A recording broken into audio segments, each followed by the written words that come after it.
आगे बढ़ते हैं, एक बड़ी खबर इस वक्त आ रही है। आपको बता दें, उत्तराखंड के प्रमुख वन संरक्षण को हाईकोर्ट ने तलब किया है। डीएफओ नैनीताल को अवमानना का नोटिस जारी किया गया है। हाईकोर्ट ने रिटायर्ड कर्मचारी को सुविधा देने का आदेश दिया था। 1 साल से रिटायर्ड कर्मचारी को पेंशन नहीं मिली है। हाईकोर्ट ने वहीं दोनों को नोटिस जारी कर अब 4 हफ्ते में जवाब तलब किया है। इस वक्त की बड़ी खबर आपको हम बता रहे हैं, उत्तराखंड के प्रमुख वन संरक्षण को हाईकोर्ट ने तलब किया है और उनसे 4 हफ्ते के अंदर जवाब मांगा है। डीएफओ नैनीताल को दरअसल ये अवमानना का नोटिस जारी किया गया है।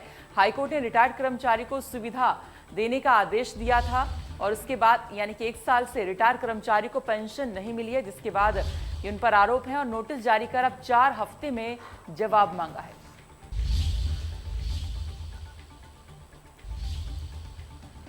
तो इस वक्त की बड़ी खबर आपको हम बता रहे हैं, उत्तराखंड के प्रमुख वन संरक्षण को हाईकोर्ट ने तलब कर दिया है। डीएफओ नैनीताल को अवमानना का नोटिस ये जारी किया गया, आप बता दें, और 4 हफ्ते का वक्त दिया है जवाब देने के लिए।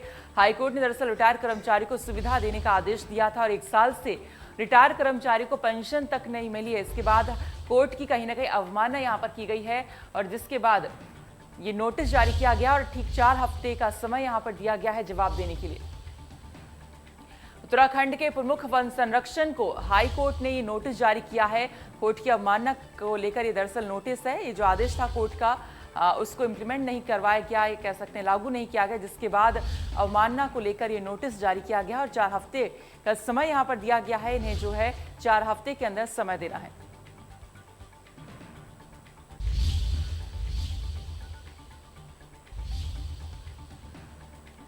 उत्तराखंड से इस वक्त की बड़ी खबर आप देख रहे हैं, प्रमुख वन संरक्षण को हाईकोर्ट ने तलब किया है। डीएफओ नैनीताल को अवमानना का ये नोटिस जारी किया गया है। आपको बता दें कि हाईकोर्ट ने रिटायर्ड कर्मचारी को सुविधा देने का आदेश दिया था, लेकिन 1 साल तक रिटायर्ड कर्मचारी को पेंशन नहीं दी गई, जिसके बाद कोर्ट की अवमानना का नोटिस डीएफओ को जारी किया गया है। वहीं एक और बड़ी खबर हरिद्वार से आ रही, जहां पर आफत की बारिश हो रही। गंगा में बहकर हरकी पैड़ी क्षेत्र पर पहुंची कार और देखने वालों की वहां पर लंबी भीड़ लग चुकी है। वहीं गोताखोरों ने कार को वहां से निकाल लिया, आपको बता दें, और ये बारिश वहां पर लगातार हो रही है और वहां पर बहकर आपको बता दें जो लोग हैं वो वहां पर बह रहे हैं। आपने साथ ही देखा कि जो कार है वो यहाँ पर डूबती नजर आ रही है। एक्सक्लूसिव तस्वीर आपको हम बता रहे हैं, हरकी पैड़ी की तस्वीरें हैं, जहां पर तेज बहाव में जिस तरह से आप देख रहे हैं कि जो कार है वो यहाँ पर डूब गई है। और वहीं से देखने के लिए हालांकि वहां पे काफी भीड़ दिखाई दी है और जो गोताखोर हैं उन्होंने कार को निकालने का पूरा प्रयास किया और कार को निकाल भी लिया। तो हरिद्वार में आफत की बारिश यहां पर लगातार हो रही है, जिसकी वजह से जो हरकी पैड़ी का प्रभाव कह सकते हैं वो काफी ज्यादा यहां पर हो रहा है। मुख्यमंत्री पुष्कर सिंह धामी ने अमर शहीद मेजर दुर्गा मल्ल के बलिदान दिवस पर उन्हें श्रद्धांजलि अर्पित की। मुख्यमंत्री ने शहीद दुर्गा मल्ल पार्क, गढ़ी कैंट और गांधी पार्क स्थित शहीद दुर्गा मल्ल की पूर्णिमा पर की प्रतिमा पर माल्यार्पण कर श्रद्धांजलि दी। सीएम पुष्कर सिंह धामी ने कहा कि वीर शहीद दुर्गा मल्ल का बलिदान हम सभी को प्रेरणा देता है। जीवन तो सभी जीते हैं, लेकिन दुनिया सदियों तक केवल उन्हीं को याद करती है जिन्होंने अपने देश के लिए संघर्ष और बलिदान किया होता है। अमर शहीद दुर्गा मल्ल ऐसे ही व्यक्तित्व थे। यह हमारा कर्तव्य है कि हमारे आने वाली पीढ़ी शहीदों के संघर्ष और बलिदान के बारे में जाने। शहीदों की स्मृति में कार्यक्रम बड़े स्तर पर आयोजित किए जाने चाहिए और युवाओं को इनमें प्रतिभागिता करने के लिए प्रेरित किया जाना चाहिए।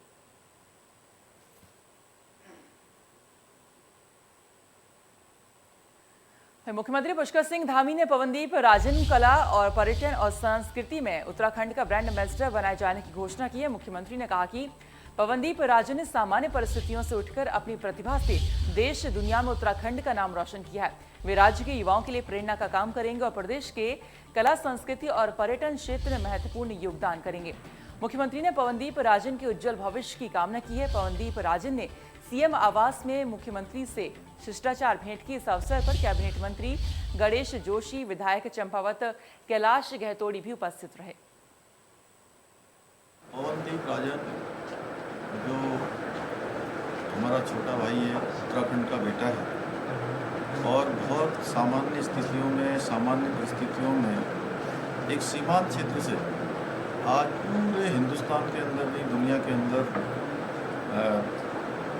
इतना हमारे पूरे प्रदेश का नाम रोशन किया है उसने और एक होनहार प्रतिभा है। मैं उनको कला, पर्यटन और संस्कृति के लिए ब्रांड एम्बेसडर बनाने की घोषणा निश्चित रूप से उत्तराखंड की चीज़ों को आगे बढ़ाने के लिए, यहाँ की संस्कृति को आगे बढ़ाने के लिए, यहाँ की कला को आगे बढ़ाने के लिए, यहाँ यहाँ के पर्यटन को आगे बढ़ाने के लिए और नौजवान युवाओं के बीच में एक प्रेरणा और युवा स्रोत के रूप में काम करेंगे। मेरी बहुत शुभकामनाएं। पवनदीप राजा। उत्तराखंड विधानसभा मानसून सत्र के तीसरे दिन मुख्यमंत्री पुष्कर सिंह धामी ने सरकारी कर्मचारियों और पेंशन धारकों के लिए बड़ी घोषणा की। मुख्यमंत्री धामी ने सदन में कहा कि राज्य के 3 लाख से ज्यादा कर्मचारियों और पेंशनरों को बढ़ा हुआ महंगाई भत्ता मिलेगा। महंगाई भत्ते में 11% की बढ़ोतरी की जाएगी और इसके बाद अब महंगाई भत्ता 28% हो जाएगा। मुख्यमंत्री की इस घोषणा से राज्य के करीब 1,60,000 कर्मचारी और 1,50,000 पेंशनर्स को लाभ मिलेगा। आपको बता दें कि सितंबर महीने के वेतन में बढ़ा हुआ महंगाई भत्ता मिलेगा। सरकार जुलाई और अगस्त माह का एरियर भी देने वाली है।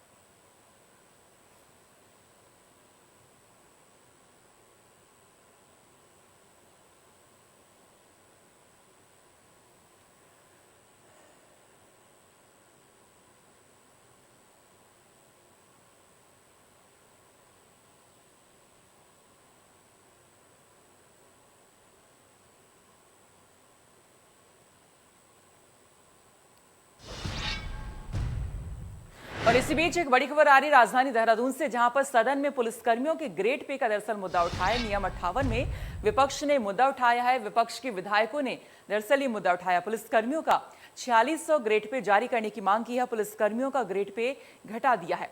वहीं कृषि मंत्री सुबोध उनियाल ने भी इसको जवाब दिया है। जब कांग्रेस ने पूछा कि जो ग्रेड पे है वो हटा दिया, तो उसको लेकर कहा कि कांग्रेस सरकार के समय से ये आदेश थे, सरकार कह रही है कि उसमें सुधारो। मंत्रिमंडल की उपस्थिति में ये विचाराधीन है मामला और समिति की रिपोर्ट के बाद होगा ग्रेड पे का निर्णय।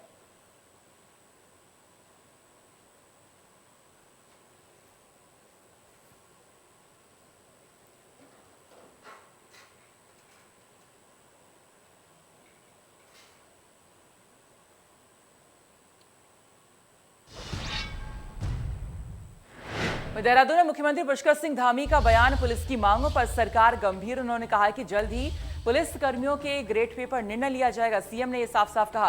पुलिस के जवानों ने कोरोना में सराहनीय कार्य किया है, ये भी सीएम पुष्कर सिंह धामी ने कहा। वहीं 40 डिग्री तापमान में भी जवानों ने काम किया है। पुलिस जवानों के परिजनों से भी उन्होंने मुलाकात की है।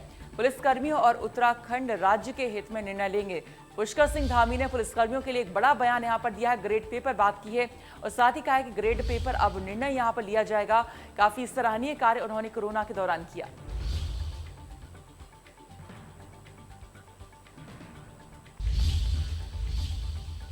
खबर देहरादून से, जहां पर विधानसभा के मानसून सत्र का आज तीसरा दिन कांग्रेस विधायक मनोज रावत ने भूमिधरी का मुद्दा उठाया।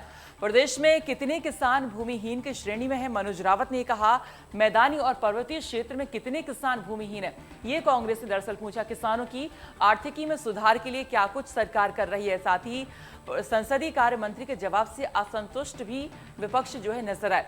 वहीं लिखित जवाब के आंकड़ों को गलत बताया गया। संसदीय कार्य मंत्री ने टाइपिंग मिस्टेक यहां पर बताई। तो विधायक मनोज ने, आपको बता दें, भूमिधर किसानों का जो मुद्दा यहां पर उठाया है और कांग्रेस विधायक मनोज रावत ने दरअसल ये मुद्दा उठाया। मानसून सत्र का आज तीसरा दिन था। तो देहरादून में कांग्रेस विधायक ने सदन में धान खरीद का मुद्दा उठाया। विधायक काजी निजामुद्दीन ने सरकार से सवाल पूछा, धान की खरीद का कितना लक्ष्य रखा गया? निजामुद्दीन ने पूछा, गत वर्ष की तुलना में अधिक धान खरीदने की योजना क्या बनाई? साथ ही कहा कि 15 लाख एमटी धान खरीद की क्या योजना है? तो ये सारे सवाल आपको बता दें किए गए हैं। विधायक काजी निजामुद्दीन ने यहाँ पर की है सत्ता पक्ष से और धान की खरीद का मुद्दा उठाया और साथ ही इसके आंकड़े भी मांगे।